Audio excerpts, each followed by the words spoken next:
kita diberkati oleh kesaksian Ibu Munte. Boleh lambaikan tangan saudara lagi. Katakan haleluya. Puji Tuhan. Seperti yang dikatakan Ibu Munte tadi, Tuhan Yesus sangat baik. Dan Tuhan Yesus tidak berubah. Kalau dahulu Tuhan Yesus menyembuhkan, malam ini Tuhan Yesus juga menyembuhkan.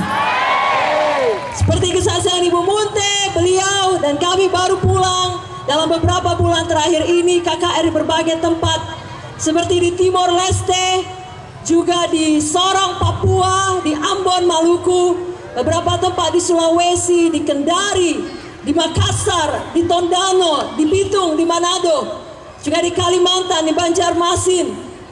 Baru-baru ini pulang dari Riau, dari Pekanbaru, dan dari Duri, dan banyak tempat lainnya.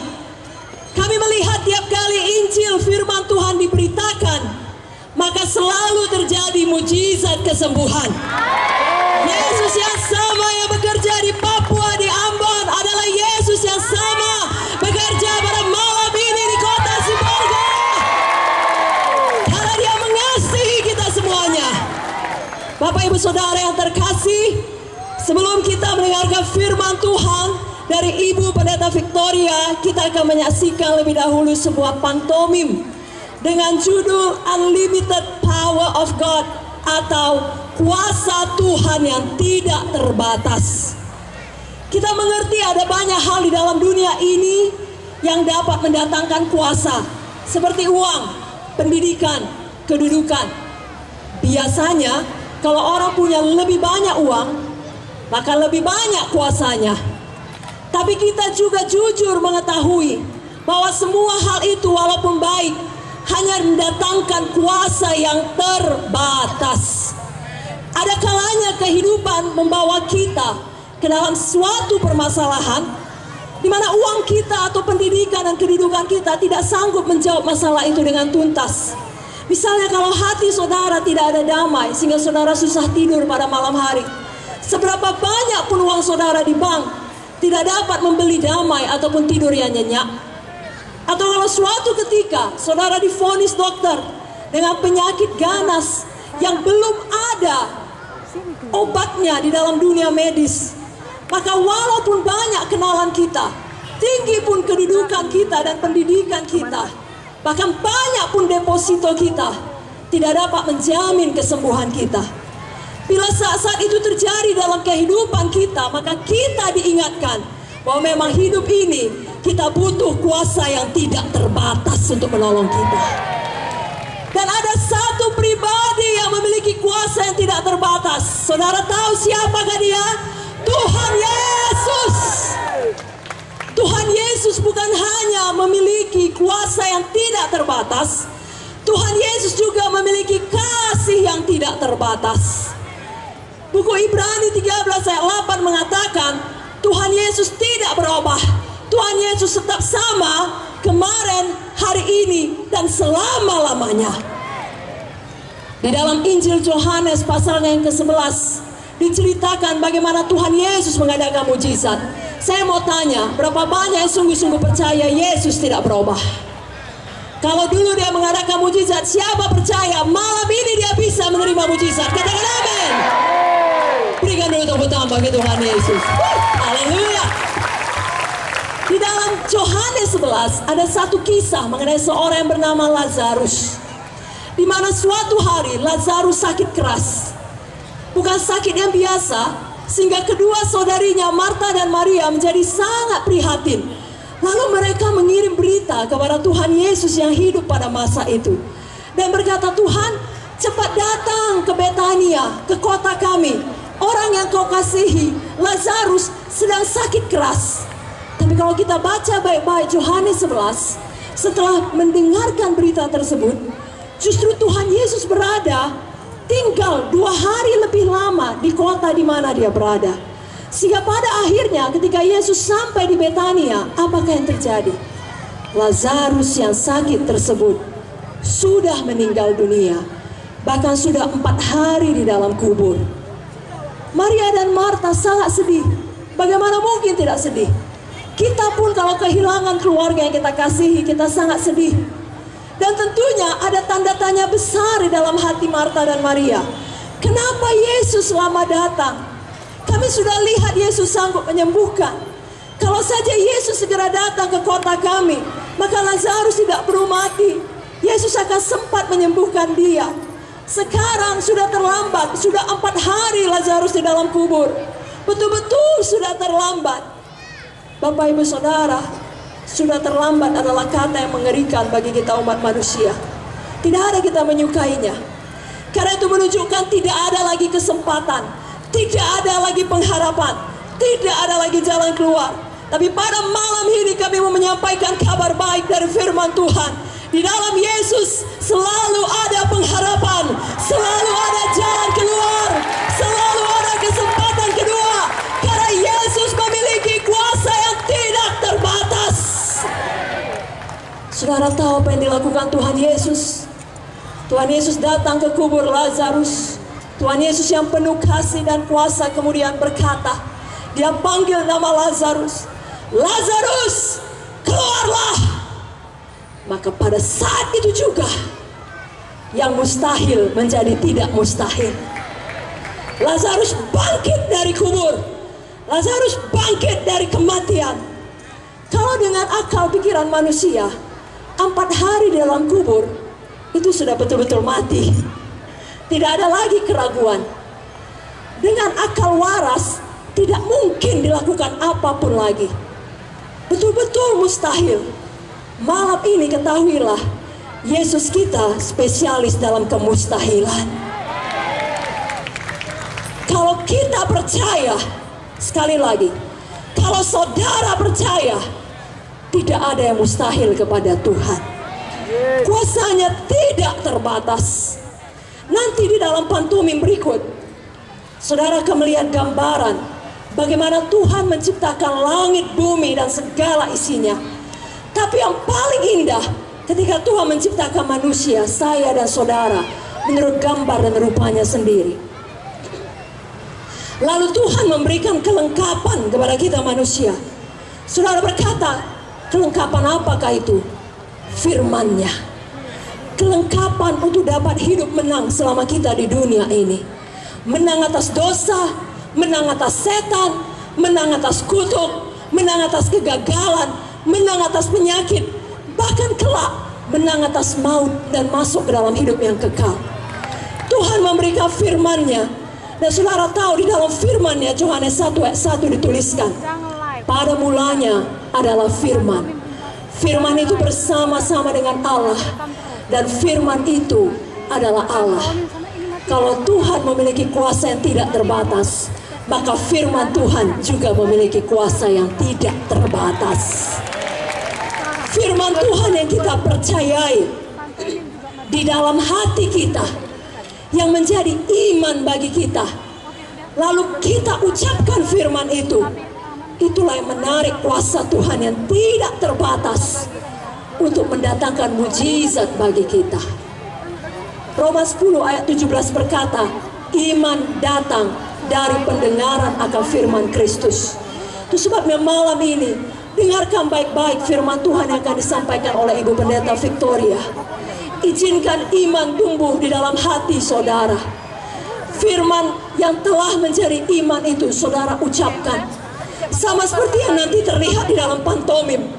Ketika manusia itu tidak mau mendengar firman, oh dia malas membaca firman, maka tidak ada firman di dalam hatinya, tidak ada firman di dalam mulutnya. Lalu setan dapat mengalahkannya. Kekhawatiran, kesedihan, keputusasaan akan mengalahkannya. Penyakit akan mengalahkannya. Tapi ketika dia bertobat, dia kembali mendengarkan firman, dia kembali membaca firman, maka iman tumbuh di dalam hatinya. Ucapannya mulai berubah. Kalau tadinya dia mengucapkan aku gagal, aku miskin, sekarang dia mengucapkan seturut dengan firman, Yesus telah menjadi miskin supaya dengan kemiskinannya aku menjadi kaya. Kalau tadi dia berkata aku takut, maka sekarang dia berkata Tuhan memberikan kepadaku roh keberanian. Kalau tadinya dia berkata aku sakit, aku lemah, aku pasti mati, sekarang dia berkata Yesus mengampuni segala dosaku dan menyembuhkan segala penyakitku. Aku tidak akan mati, tetapi akan menceritakan perbuatan-perbuatan Tuhan Tuhan yang ajaib. Dalam pantomim itu kita akan melihat, walaupun persoalan datang berulang kali, walaupun setan datang berulang kali, tapi sepanjang dia punya firman, sepanjang dia ucapkan firman, maka firman itu memiliki kuasa yang tidak terbatas. Dia akhirnya mendapatkan apa yang dia imani. Tahukah Bapak Ibu Saudara, kerap kali iman bertentangan dengan akal pikiran kita. Seperti kisah Lazarus tadi, 4 hari dalam kubur, bagaimana mungkin bisa sembuh? Tapi Tuhan berikan mujizat lebih hebat dari kesembuhan, mujizat kebangkitan. Jangan katakan Tuhan tidak menjawab doa saudara. Kalau dia pernah tidak menjawab doa saudara, alasannya hanya satu, dia berikan mujizat yang lebih baik daripada doa saudara. Dan Tuhan tidak pernah terlambat.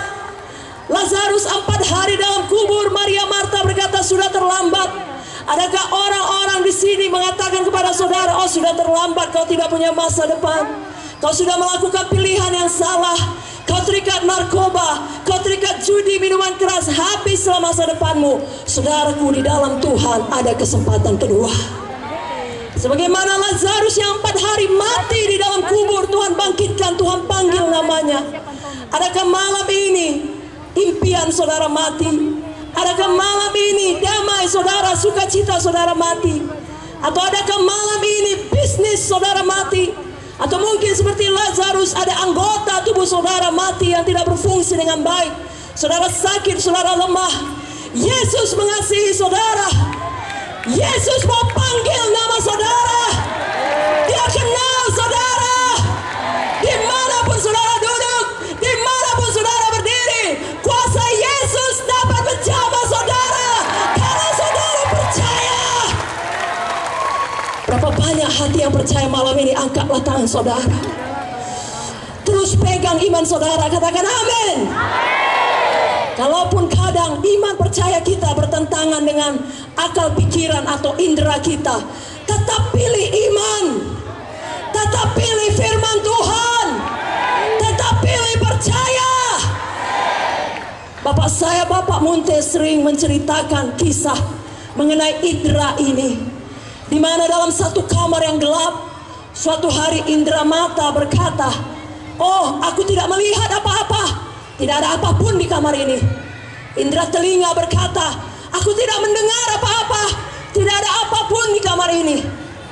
Bahkan indera mulut, pencecak, berkata, aku tidak merasa apa-apa, tidak ada apa-apa di kamar ini.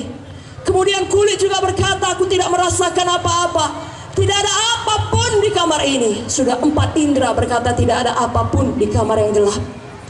Tapi kemudian satu indera berani melawan 4 indera lainnya. Hidung berkata, aku mencium parfum di kamar ini. Ada parfum di kamar yang gelap ini. Dia berani berdiri sendirian melawan 4 indera lainnya. Lalu apakah yang terjadi? Lampu dihidupkan. Benar ada parfum di kamar itu. Karena memang kebenarannya, sebelum lampu dimatikan telah diletakkan parfum di kamar tersebut. Saudaraku, itu kebenaran dunia ini. Ada satu kebenaran yang lebih tinggi, namanya kebenaran firman Tuhan. Yohanes 8 ayat 32 mengatakan, kamu akan mengetahui kebenaran, dan kebenaran itu akan memerdekakan kamu. Kalau suatu hari indera mata saudara berkata, berkunang-kunang kuliah semua, goyang. Indera telinga saudara berkata, mendenging, sakit. Mulut saudara berkata, pahit semua kurasa, aku tidak selera makan. Kulit saudara berkata, meriang, panas kurasa. Bahkan kali ini pun indera kelima, hidung saudara ikut bersetuju dan berkata, aku tidak bisa bernafas dengan baik, hidungku mampat. Lalu kesimpulannya, akal pikiran berkata, aku sakit, aku pilek, aku flu, aku demam. Tapi ada satu indera, indera keenam, indera rohani, namanya iman, yang berani berkata, oleh bilur-bilur Yesus, aku sudah sembuh. Pilihlah untuk beriman, dan pilihlah untuk terus memperkatakan iman saudara, memperkatakan firman Tuhan, karena firman Tuhan memiliki kuasa yang tidak terbatas. Nanti dalam pantomim saudara kalian, setan datang berulang kali. setan pun akan tetap datang berulang kali mengganggu kita, menggoda kita, menipu kita. Dia akan bilang, gak ada gunanya beriman, gak ada gunanya datang KKR, gak ada gunanya berdoa, gak ada gunanya beribadah. Kau lihat masih sakit kau rasakan, kau lihat masih juga kau miskin kan, masih juga tidak punya pekerjaan kan. Jangan terima tipu daya setan. Pilih untuk tetap beriman, jangan pernah menyerah. Tiap kali saudara mengucapkan iman saudara, itu yang menarik kuasa Tuhan yang tidak terbatas. Saudaraku, sama seperti kisah di dalam Markus 11 ayat 12 sampai 14. Pada waktu itu Tuhan Yesus berjalan bersama-sama dengan muridnya ke satu tempat. Lalu mereka melihat pohon ara. Tuhan Yesus mengamat-amatinya, kalau ada buahnya. Tapi ternyata tidak ada karena memang belum musimnya. Lalu Tuhan Yesus berkata, apa saudaraku? Berkata, katakan berkata. Ucapan kita, perkataan kita berkuasa, amin. Tuhan Yesus berkata kepada pohon ara itu, jangan ada seorang pun makan buahmu sampai selama-lamanya. Dan murid-muridnya pun mendengarnya. Lalu apa yang terjadi? Tidak ada apapun kelihatannya yang terjadi. Kelihatannya perkataan Yesus sia-sia. Kenapa? Karena pohon ara itu masih tegak berdiri, masih subur, masih hijau. Tapi kalau saudara teruskan baca Markus 11 ayat 20, keesokan harinya ketika Yesus dan murid-muridnya melewati tempat yang sama, maka murid-muridnya berkata, Guru, lihat, pohon yang kau kutuk itu telah kering sampai ke akar-akarnya. Tidak ada firman Tuhan yang gagal. Tiap kali saudara memilih untuk beriman, di dalam hati saudara ada firman, di mulut saudara ada firman. Walaupun dalam dunia yang kita lihat dengan indera ini tidak langsung jadi kenyataan, tetapi sesuatu pasti terjadi dalam dunia rohani. Jangan pernah menyerah, tetap beriman. Ada kuasa Tuhan yang tidak terbatas, dan terimalah mujizat saudara. Saudara